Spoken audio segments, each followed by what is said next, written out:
他说很快就不会有网路了，8个月内全球断了3次，连桃园机场官网都打不开，这是巧合吗？2025年11月18日，台湾时间傍晚，一个准备隔天出国的人，习惯性地打开桃园国际机场的官方网站，想确认一下航厦的报到柜台位置，画面没有出现，不是网路慢，不是图片跑不出来，而是整个页面直接回了一串错误代码。他以为是自己的手机出问题，换了电脑一样，换了另一个网路还是一样。然后他打开社群平台 X 也打不开，打开 ChatGPT 打不开，打开设计工具 Canva 打不开。最后他做了每个人都会做的事，去搜寻一个专门用来查询别的网站有没有挂掉的网站，结果那个网站也挂了。那一天全世界大概有超过750万个网站同时变成一片空白。而在台湾，最让人愣住的画面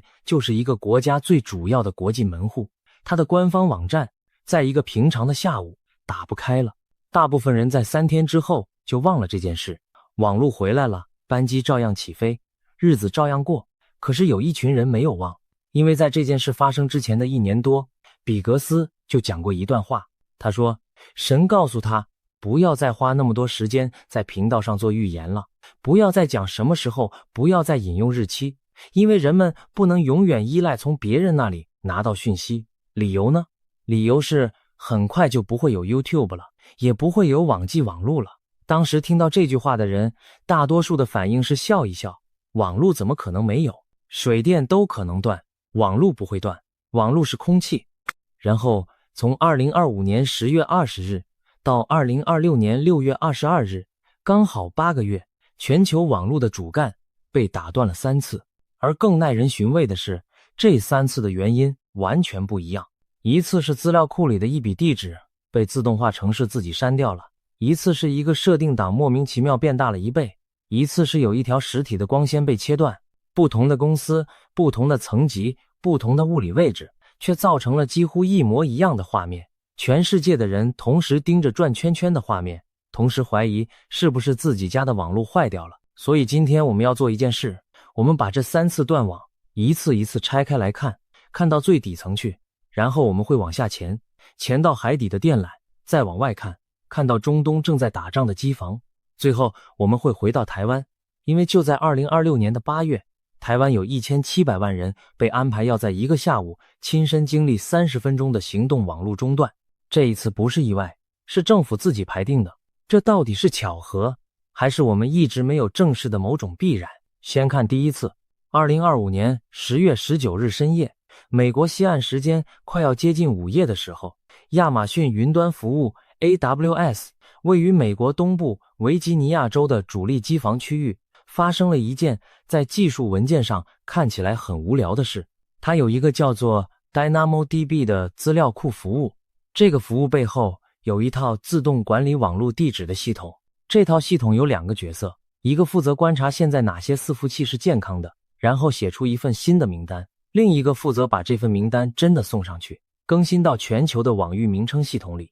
平常这2个角色配合的天衣无缝，但那一天其中一个角色动作慢了一拍会怎样？另一个角色看到一份他认为已经过期的旧名单，就依照设计去做清理。清理的结果是，那个资料库服务对外的地址被清成了空的。请注意这件事有多荒谬，资料库本身好好的，机房好好的，电力好好的，伺服器一台都没坏，坏掉的是电话簿上的那一行字。全世界所有想找它的程式，翻开电话簿，看到那一格是空白的，于是全部找不到路。接下来的事情就像骨牌， AWS 内部有一个负责调度虚拟机器的管理系统，它自己的状态就是存在这个资料库里，资料库连不上，这个管理系统开始逾时就以为伺服器不见了，就把伺服器标记成不可用，然后系统陷入了一种工程师称之为拥塞崩溃的状态。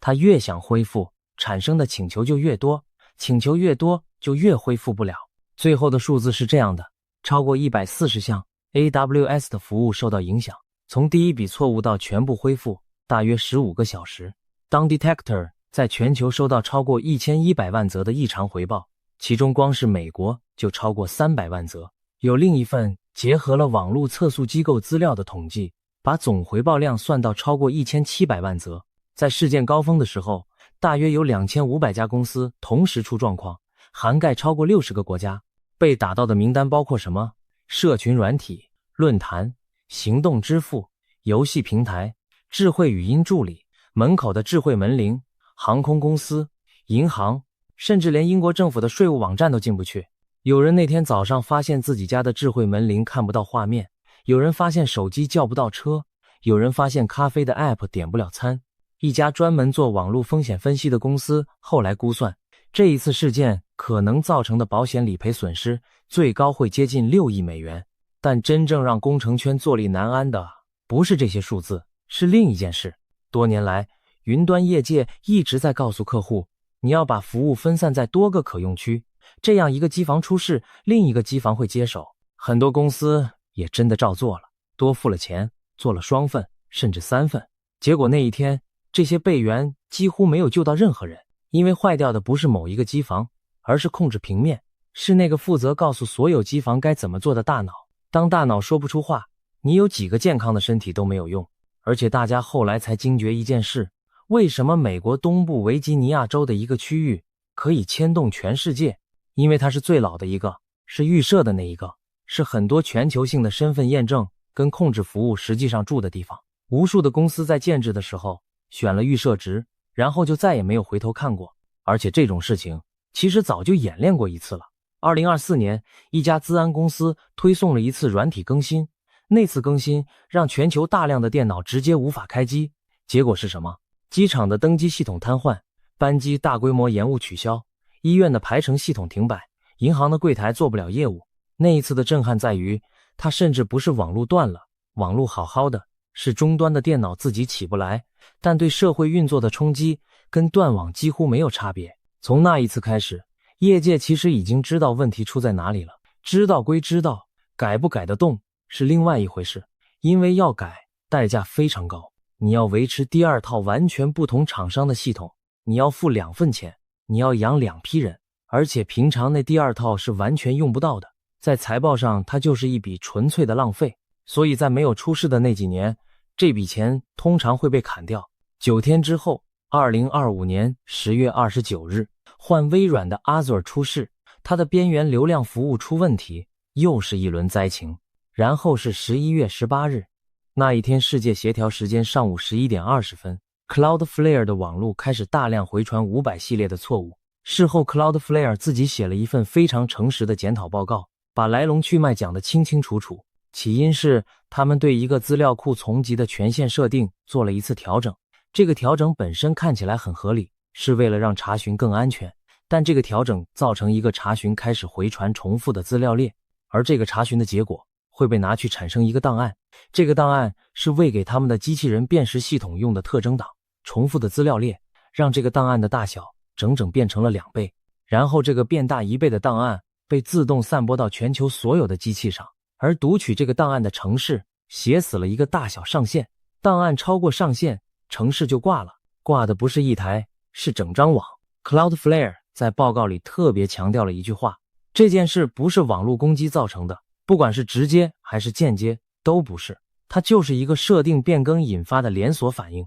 这场中断持续了5个多小时，当 Detector 在那段时间内收到超过210万则回报，粗估有750万个网站跟服务受到波及。 X 进不去， ChatGPT 进不去， Canva 进不去。最讽刺的是，当 Detector 自己也短暂挂掉了，因为他自己也是靠 Cloudflare 在跑。而在台湾，被报道最多的画面就是桃园国际机场的官方网站打不开。我们停下来想一想这件事的意义。桃园机场的官网不是一个个人部落格，它是一个国家最主要对外门户的资讯入口，上面有航班资讯，有航厦配置，有交通接驳，有旅客服务。而它在那个下午打不开，原因是什么？原因是地球另一端的一家公司在他们内部的资料管线里改了一个权限设定，导致一个自动产生的档案变大了1倍。台湾的机场没有做错任何事，台湾的网路一点问题都没有，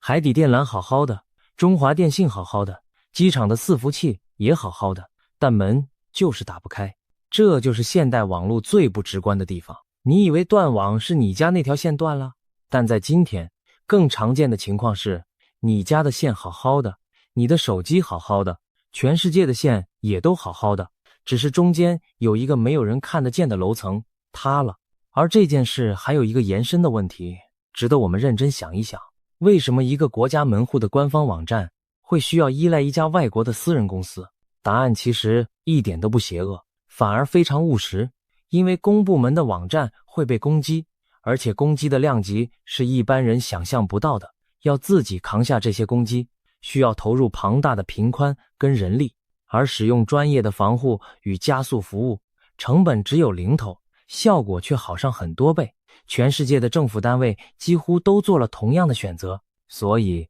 这不是谁失职，这是一个在正常情况下完全正确的决定，只是它同时把一个看不见的依赖写进了国家基础服务的底层，而这个依赖平常安静到没有人会提起，只有在那一层塌下来的那个下午才会被全国看见。而这还没完，同年12月5日 Cloudflare 又出了一次状况，这次是他们的边缘运算服务大量报错，距离上一次不到1个月。到了2026年2月20日，又是 Cloudflare， 这次是路由层面的问题。他们不小心把大约1100个网段的路由从全球撤掉了，时间从世界协调时间下午5点56分到6点46分，整整50分钟。在那50分钟里，这些客户的服务在网际网络上等于人间蒸发，连 Cloudflare 自家公共 DNS 服务的网站都在回传错误。好，第3次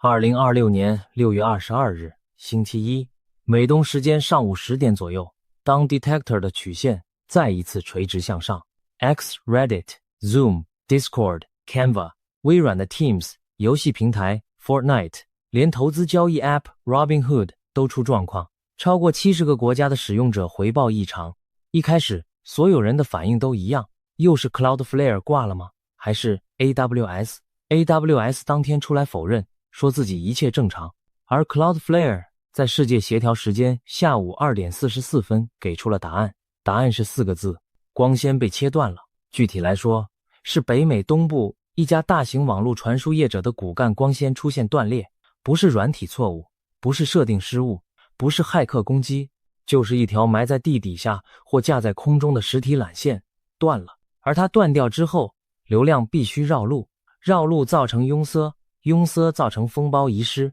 封包遗失造成余时，余时就变成了你手机上那个永远转不完的圈圈。在美国路易斯安那州，州务卿办公室当天在社群上发文，说他们办公室正在经历网络中断，连电话跟电子邮件都受到影响。一个州政府的办公室因为一条缆线同时失去了网络、电话跟信箱。而这一次事件其实是3次里面最难解的一次。为什么？因为软体的问题可以回滚，设定档改坏了，你把它改回去，几十分钟之内就能恢复。资料库的地址被删掉了，你手动把它补回去，事情就结束了。这些都是可以在键盘上解决的问题，但实体的缆线不行，实体的缆线断了，你必须派人到现场。如果它在陆地上，你要挖开路面，找到断点，重新熔接。如果它在海底几千公尺深的地方，你要等一艘专门的修复船，而全世界能做这件事的船数量少得惊人，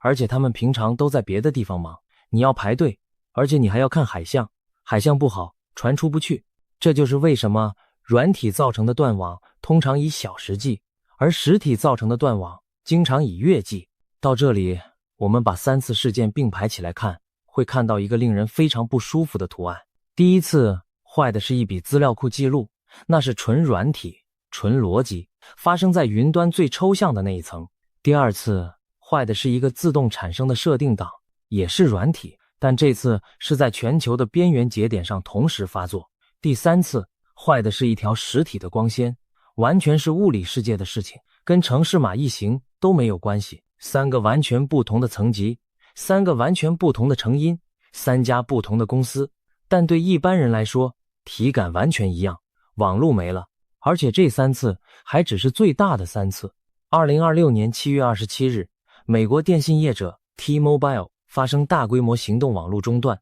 当 Detector 的回报一度超过22万则，很多用户的手机直接跳到紧急拨号模式。同一天 ，Meta 旗下的 Facebook、Instagram、Messenger 在全球出现1到2个小时的中断，美国、英国、欧洲、印度、日本、澳洲的用户同时受影响。同一天，两家完全不相干的巨头一起倒下。那么问题来了，为什么会变成这样？网际网络当初被设计出来的时候，最核心的精神不就是去中心化吗？不就是为了在部分节点被摧毁之后，剩下的节点还能自己找到路吗？答案很简单，而且有点残酷。当年的设计是为了生存，后来的建设是为了效率，而效率的尽头就是集中。我们把时间拉回去看一下，网际网络最早的雏形诞生在冷战的阴影底下。当时的核心问题意识非常明确，就是假设某几个节点被摧毁了，剩下的节点还能不能自己找到路把讯息送到？所以它被设计成一张网，而不是一棵树。网的特征是你剪掉几个交叉点，其他的路径还在。树的特征是你砍掉树干，上面的所有树枝一起死。那张网后来真的被盖出来了，而且盖得非常成功。但接下来的30年发生了另一件事情，商业效率开始重新塑造它。因为对一家公司来说，自己盖机房是很蠢的，自己买伺服器，自己请人维运，自己处理备援，自己扛尖峰流量，这些成本高得吓人，而且你永远做不赢那些规模大你1万倍的专业厂商。所以合理的选择是什么？把这些事外包出去。全世界的公司都做了同样合理的选择，于是几百万家公司的机房变成了3家公司的机房。同样的逻辑也发生在网络的前端，防御分散式阻断攻击很难，加速全球内容传递很难，管理凭证很难，那就交给专门的公司做。于是几千万个网站的大门变成了少数几家公司的大门，每一步都是理性的，每一步在当下都省了钱，提升了效能，降低了风险。但把所有理性的步骤加总起来，我们得到的结果是，我们亲手把那张为了抵抗摧毁而设计的网重新编织成了一棵树。看数字，在全球企业云端基础设施市场上， AWS 大约占 30%， 微软 Azure 大约 20%， Google Cloud 大约 13%， 3家公司加起来就是 63%。 而在更靠近使用者的边缘跟内容传递这一层，集中度更夸张。Cloudflare 一家公司每秒处理的网页请求量以4600万次计，它支撑着全球超过 20% 的网站，处理着大约 10% 的全球网络请求。也就是说，今天你在网络上做的每一件事，背后其实只有少数几条路可以走。我们以为自己走在一片广阔的高速公路网上，实际上所有的车最后都必须通过那几座桥。更麻烦的是依赖链。11月那次事件之后，很多公司才发现一件事，他们根本不是 Cloudflare 的客户，他们从来没有跟 Cloudflare 签过约，但他们用的主机商是，他们用的某个 API 服务是，他们用的登录验证是。你以为你只依赖3家厂商，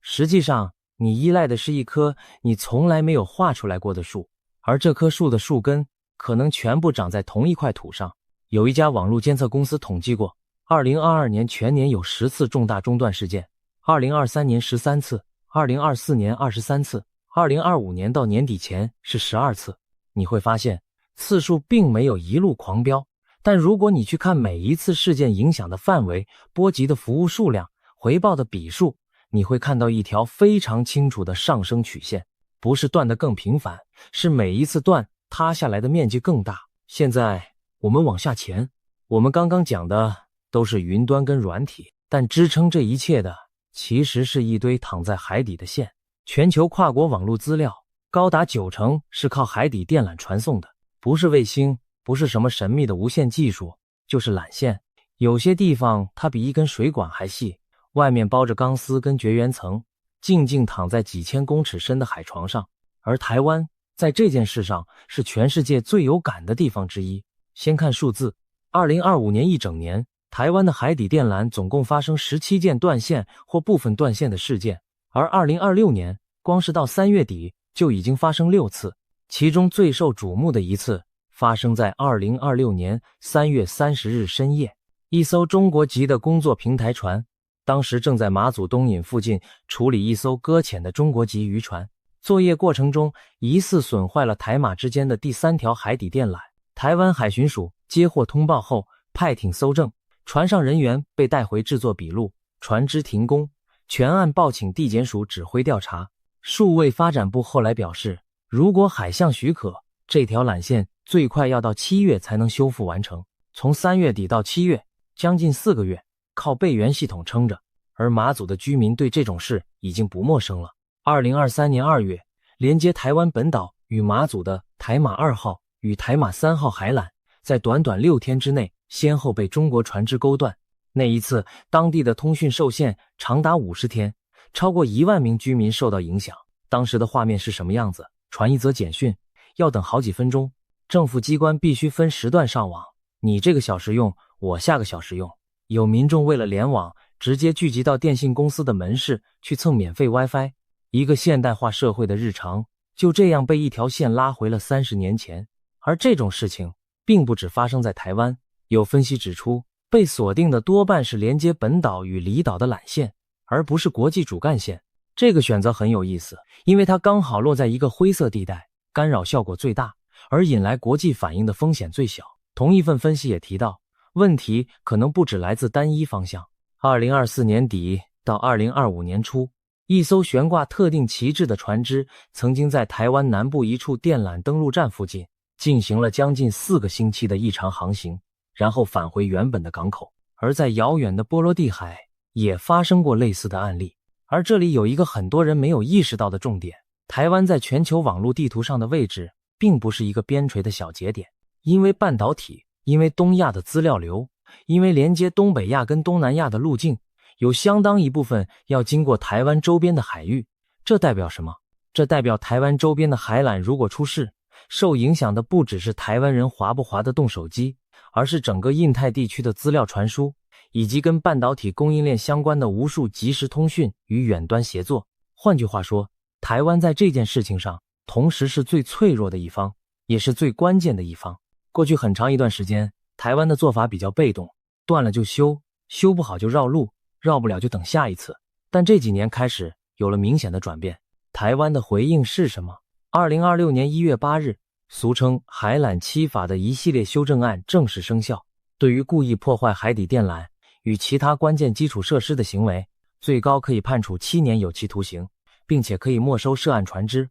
把视野拉到全球，故事更完整。红海的一条国际海缆至今仍然是断的，修复时程是用月来计算的。西非海底电缆系统受损的时候，刚果共和国的网络流量一度比正常水准低了 82%。加勒比海圣露西亚附近的一次光纤断裂，让当地一家主要业者的流量几乎归零，全国流量比前一周掉了大约 60%。葡萄牙遭遇风暴，部分地区流量下降幅度达到 70%， 恢复花了好几个星期，因为要等电力慢慢修回来。太平洋的关岛在超级台风擦边而过之后，连续2天流量比预期低了 80%。 还有一种更冷门但更诡异的，德国曾经因为一批 DNSSEC 签章出错，导致大量德国网域的网站载入失败，电子邮件被退回， APP 连线于时。技术上那不是断网，网路好好的，但对使用者来说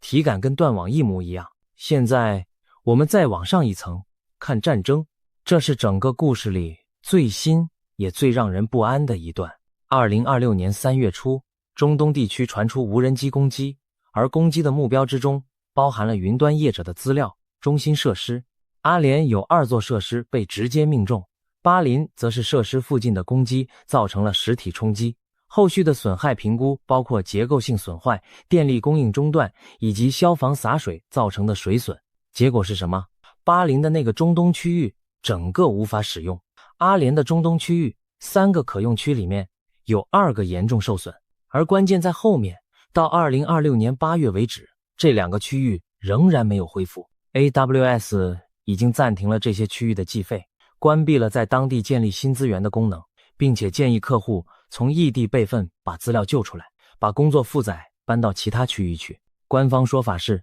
恢复预期需要好几个月。这是一件在网络史上非常新的事。过去我们谈机房灾难，谈的是火灾、地震、断电、水患，而现在我们谈的是有东西从天上飞下来，把机房炸了。全球云端基础设施的一部分被一场战争实体摧毁，而且到现在还没修好。然后是另一种完全不同的断网。2026年2月28日开始，伊朗的网络流量几乎归零。这不是缆线断了，也不是机房坏了，而是国家层级的关闭。这场断网持续了88天，一直到5月26日才开始恢复。恢复的隔天，流量回到中断前的40%，之后最高爬到90%，但很快又回落，稳定在大约60%的水准。在这段期间，当地采用的手段包括流量过滤、白名单机制，以及只准连上特定服务的特殊 SIM 卡。也就是说，网络并没有完全消失，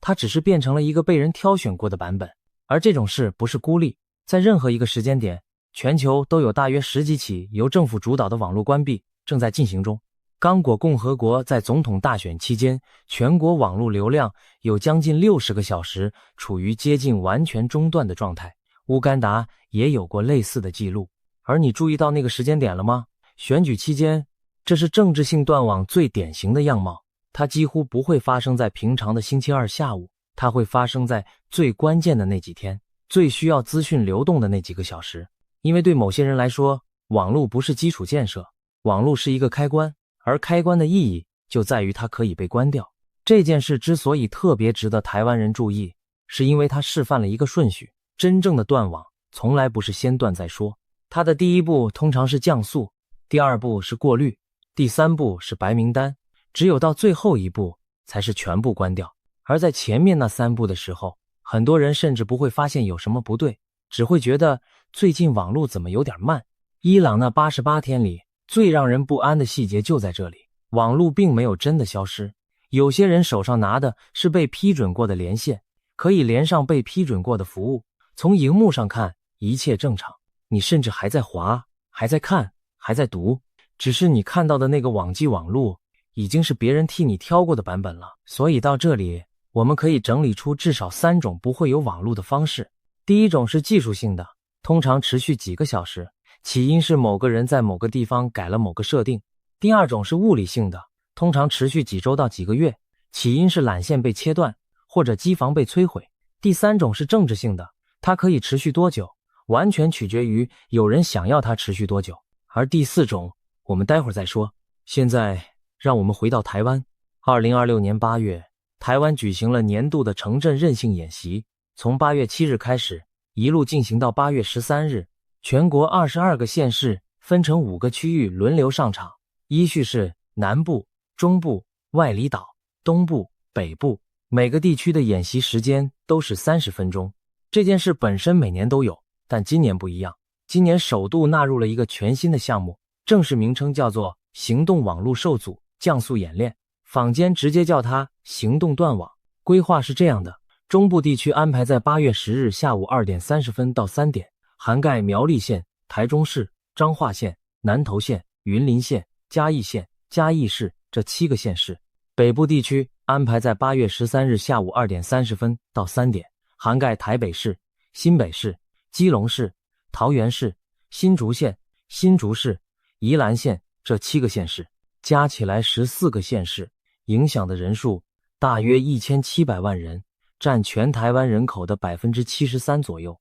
在那30分钟里面会发生什么事？根据主管机关的说明，这不是完全断网，而是降速。系统会把有限的频宽资源优先留给最基本的通讯，也就是语音通话跟简讯，其余的行动数据会被压缩。所以你打电话没问题，传简讯没问题，接收国家级警报没问题，但是滑社群、看串流影音、开视讯会议、传大张图片，这些全部会卡住，或者根本用不了。而且要特别注意，这次只针对行动网络，家里跟办公室的固网不受影响。模拟的情境是什么？是当网络遭到大规模攻击，或者遭遇重大灾变，导致频宽严重不足的极端状况。主管机关把这次演练定位为一次系统性的压力测试，目的有3个。第一，验证政府与各单位在频宽不足的时候，紧急调度顺不顺。第二，确保紧急专线跟基本联系管道不会断。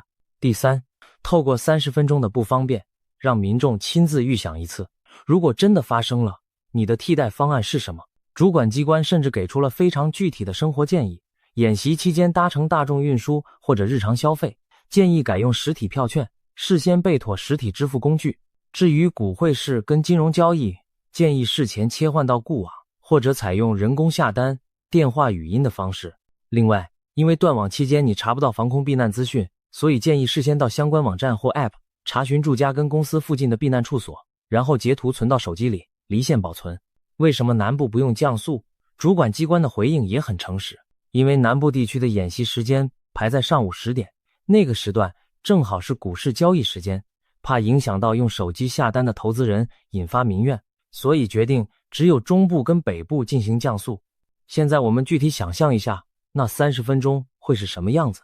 下午2点30分，你正在一家咖啡店里，你的笔电连的是店里的固网 WiFi， 所以你没事，但坐你隔壁的人正在用手机分享网络开视讯会议，他的画面会冻住。同一时间，一个外送员正骑在路上，他的结单 App 载入不了下一张订单，导航也开始卡。一个计程车司机的派遣系统可能收不到新的乘客。一个在路边摊买东西的人掏出手机要扫码付款，画面转不出来，于是他问了那句话：老板，你们收现金吗？一个在医院陪病的家属想用手机查一下等一下要去哪一栋大楼做检查，查不到。一个在停车场准备开走的驾驶用 App 缴费，缴不了。一个习惯用手机看盘的投资人发现报价停在2点29分，而在同一个30分钟里，语音通话是通的，简讯是通的，110跟119是通的，国家级警报是通的。你发现了吗？那30分钟剥夺掉的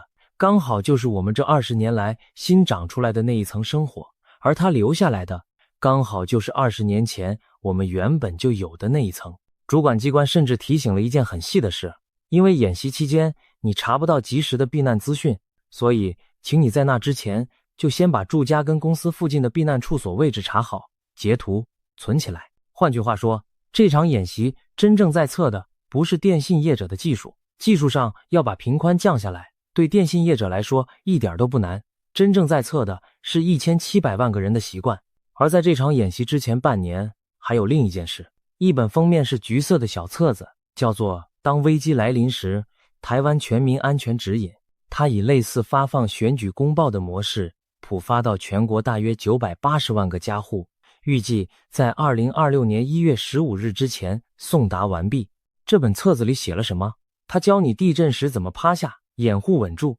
教你海啸来时要往高处往内陆，教你台风前要准备什么。他建议每个家户储备足够的食物、水跟民生必需品，并且把基本物资放进紧急避难包。而其中有2段特别值得注意。第一段是关于通讯，他写着，如果网络或通讯中断，可以透过广播获得资讯。如果连广播系统都遭到破坏而无法使用，请改到附近的派出所或村里办公室获取正确资讯。第2段是关于资讯本身，他写着，任何有关国家战败或政府宣布投降的讯息都是假讯息。停一下，我们把这2件事放在一起看。一个政府印了将近1000万本手册，送到几乎每一户人家的信箱，而这本手册的前提假设是网络有一天可能会不能用。然后同一个政府在几个月后替1700万人排了一个下午，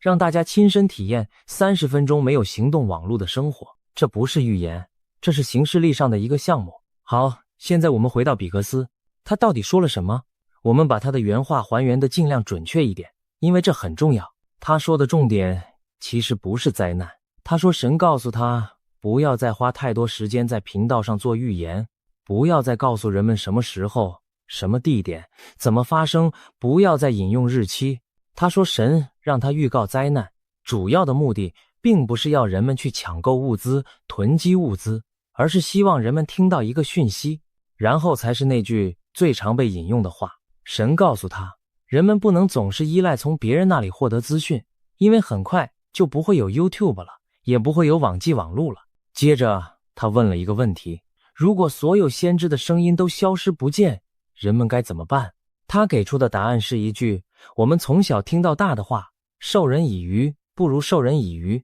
也就是说，就算完全把宗教的框架拿掉，这段话的结构其实是这样的，不要把你的判断力外包给任何人，不要等着别人告诉你什么时候该做什么，因为那条管线随时可能不见。现在我们必须非常诚实地讲另一面，对比格斯的批评一直都存在，而且这些批评是有道理的，我们不能只挑对自己有利的部分讲。批评者指出2件事，第一个叫做模糊性法则，预言被设计得足够模糊，模糊到不管发生什么事都能找到一种符合的解释。举例来说，如果你说某个主要经济体将面临供应链危机，那么在任何一个5年区间里，这句话几乎不可能不成立。第二个叫做资讯拼接，把真实的数据、真实的报道、真实的政策跟一些没有根据的推测混在一起。于是当人们发现前面那几项确实对得上的时候，就倾向于连后面那几项一起相信。这2点我认为必须认真看待，因为你注意看，比格斯从来没有说过 Cloudflare， 他从来没有说过某个资料库层级的权限设定变更，他从来没有说过北美东部的骨干光纤，他说的是一个方向，一个大致的形状。而我们现在做的事情是拿着3件已经发生的事，回头去对照那个形状，然后说，你看，好像对耶。这在统计上有一个非常古老的陷阱，我们只记得命中的那些，忘掉没命中的那些。如果一个人讲了100件事，其中3件对了，我们会记得那3件。但是我想提出一个更有意思的观察，这个观察跟预言准不准没有关系，跟我们自己有关系。Cloudflare 那份事故报告写得非常详尽，非常诚实，把每一个环节都摊开来给大家看。那份报告的价值远远高过任何一段预言。可是你去看那份报告有多少人读过，大概只有工程师会读。而比格斯那句话很快就不会有网路了，却在中文世界被转了几百万次。为什么？因为预言讲的是意义，工程报告讲的是机制。人脑天生对意义敏感，对机制无感。当我们看到一件坏事发生，我们的第一个本能不是问它是怎么运作的，而是问它代表什么。这个本能救过我们无数次，也骗过我们无数次。所以我今天想做的事情其实就是把这2边接起来。你可以从预言那一端进来，也可以从报告那一端进来，但我希望你最后走到的是同一个房间。那个房间里放着的是一个非常具体的问题，你的生活有多少比例是挂在别人的线上的？所以这是巧合吗？如果你问我这3次断网是不是比格斯预言的应验，我的回答是，就字面意义来说，并没有。没有任何一次事件的细节是任何一段预言曾经指出过的，而且网路也没有消失，它每一次都在几个小时之内回来了。但是这里有一个更有意思的角度，假设比格斯完全讲错了源头，假设这一切跟任何超自然的力量都没有关系，那我们来看看讲同一件事的还有谁。 Cloudflare 自己在季度报告里写下的观察是，这一季出现了异常多的严重且持续时间很长的网络中断事件。 AWS 正在建议中东的客户把资料从备份救回来，搬到别的地方重建。台湾的政府正在把安全手册寄到980万个家庭的信箱，并且排定日期让1700万人断网30分钟。北欧、日本、韩国的做法正是台湾这次演练参考的对象。2套完全不同的世界观，一套讲的是神的警告，一套讲的是系统性风险评估，但他们给出的实务指令几乎一模一样。不要把自己的生活100%建立在一条你无法控制的线上，这才是我觉得这整件事最值得聊的地方。你可以完全不相信预言，你可以觉得那全是话术，但你没有办法不相信那份工程报告，因为那份报告是 Cloudflare 自己写的。你也没有办法不相信那本橘色小册子，因为那是寄到你家的。现在我要讲第4种断网。前面我们讲了技术性的、物理性的、政治性的，第4种是认知性的。想一想11月那件事的结构，一家公司内部一个自动产生的档案变大了1倍，结果是桃园机场的官网打不开。这代表什么？这代表那一层，那个没有人看得见的中间楼层具备一种能力，它可以决定你能不能看到某一个网站。这次是意外造成的，好，我们相信是意外，报告写得很清楚，也没有理由不信。但意外能做到的事，代表那个能力本身是存在的，而且是存在于极少数几家公司手上。我不是在讲阴谋论，我是在讲一件更平淡也更难处理的事情，叫做架构。当一个系统被建成这个样子，那么不管坐在那个位置上的是谁，不管他们的动机多么良善，那个位置本身就带着权力，而且是一种他们可能自己都不想要的权利。再往下想一层，会更不舒服。我们这一代人正在以人类史上最快的速度把自己的东西搬进这些系统里。我们的记忆搬进去了，因为照片在云端；我们的方向感搬进去了，因为导航在手机；我们的人际关系搬进去了，因为联络方式在通讯软体；我们的钱搬进去了，因为支付在 App。现在我们连思考的一部分都开始搬进去了。所以当网络断掉的时候，发生的已经不只是不方便。我问你3个问题，你不用回答我，你回答自己就好。第一，如果现在你的手机不见了，你能默写出几组电话号码？第二，如果导航打不开，你能不能从你现在的位置靠记忆走回家？第三，离你家最近的防空避难处所在哪里？如果这3题你有犹豫，那不是你的问题，那是我们这个时代共同的状态，而这个状态就是一种认知上的外包。我们的祖父母那一代脑子里背着几十个电话号码，记得整个城镇的路，知道哪一家的米比较好，哪一个医生比较可靠，这些东西全部存在肉体里面，而我们把它们一件一件搬了出去，换来的是惊人的自由。我们的脑子被腾空了，可以拿去想别的事。这个交易本身没有错，人类历史上每一次外包，从文字外包记忆，到印刷术外包抄写，到计算机外包算术，最后都让我们走得更远。但每一次外包都伴随着同一个条件，那就是被外包出去的那个东西必须够可靠。文字是可靠的，一本书放在那里100年后翻开还是那些字。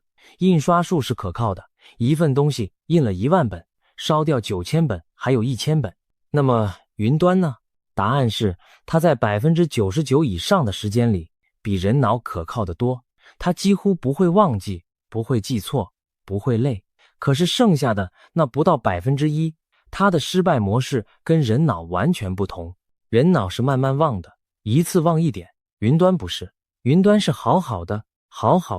然后在某一个星期二的中午全部一起不见。而现在我们正在把最后也是最深的一样东西搬进去，那就是思考本身。越来越多的人开始把判断、整理、写作甚至决策交给那些跑在同一批机房里的系统。我不是要说这件事是错的，我自己也用。我要说的是，当你把记忆、方向、人脉、金钱跟思考全部放进同一栋大楼的时候，你至少应该知道那栋大楼长什么样子，以及它上一次跳电是什么时候。所以具体该做什么，我不想给你一份末日囤积清单，那不是重点，也不健康。我想给你的是一份消防演习等级的清单。你家有灭火器，不代表你相信家里会失火；你系安全带，不代表你打算出车祸。第一，把离你家跟你公司最近的避难处所位置现在就查出来，截图存到手机相簿里，相簿是离线的，网路断了它还在。第二，钱包里放一点现金，不用多，够你搭车跟吃2餐就好。行动支付挂掉的时候，现金是唯一不需要连线的东西。第三，家里放一台可以用电池的收音机，这一点很多人会笑，但你去看那本橘色小册子怎么写的，网路断了，用广播，广播是单向的，它不需要你的手机连上任何伺服器。第四，拿一张纸，写下3组你最重要的电话号码，塞进钱包。第五，跟家人约定一个地点跟一个时间，如果联络不上，我们几点在哪里见。这一条在所有的防灾指引里都是核心，因为在通讯中断的情况下，事先的约定就是唯一的通讯。第六，家里备几天份的水、食物、常用药跟一颗充饱的行动电源。你看，这6条里面没有一条需要你相信任何预言，这6条全部都写在政府发给你的手册里。我们回到最开始那个问题，8个月内全球断了3次，连桃园机场官网都打不开，这是巧合吗？我的答案是这样的，就个别事件而言是巧合。3次的成因毫无关联，一次是自动化城市的竞争条件，一次是资料库权限变更的连锁反应，一次是实体光纤断裂。它们之间没有共同的凶手，但是就整体而言，它一点都不是巧合，因为让这3次事件都能造成全球性后果的那个条件是同一个，那就是我们花了30年把一个原本设计来抵抗节点被摧毁的网路重新盖成了一个只有几个关键节点的网路。我们是为了快，为了便宜，为了方便，而我们成功了。网路确实变快了，变便宜了，变方便了，代价就是现在只要有一个地方打喷嚏，全世界一起感冒。所以比格斯那句话，如果我们把它从宗教的语境里取出来，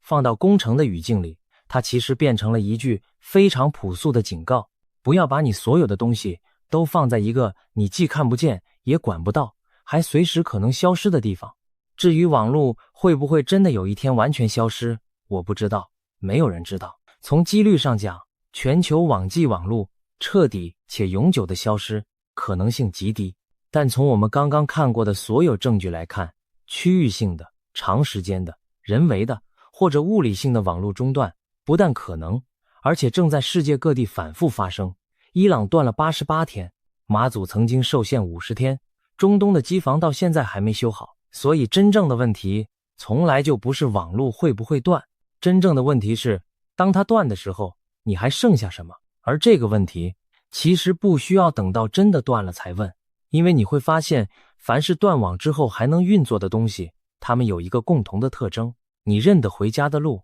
那条路不需要伺服器；你跟家人约好的地点，那个约定不需要频宽；你钱包里的那张纸钞，它不需要连线；你脑子里背下来的那组号码，它不需要更新。这些东西之所以可靠，不是因为它们比较先进，而是因为它们比较笨，笨到不需要别人帮忙，笨到没有依赖链，笨到没有任何一个环节可以塌下来。我们花了30年，把生活里所有笨的东西换成了聪明的东西。这个交易绝大多数时候都很划算。我只是想说，也许可以在角落里留几样笨的。2026年8月10日跟8月13日下午2点30分，台湾中北部14个县市1700万人会拿到一张30分钟的考卷。滑不动的社群，看不了的影片，开不起来的视讯，有些人会觉得烦躁，有些人会觉得无聊，有些人可能会觉得安静的有点陌生。而这一次是有人事先通知的，这一次是有人在7月就公告了规划的，这一次下午3点一到，网络就会自己回来。那么如果有一天没有人通知呢？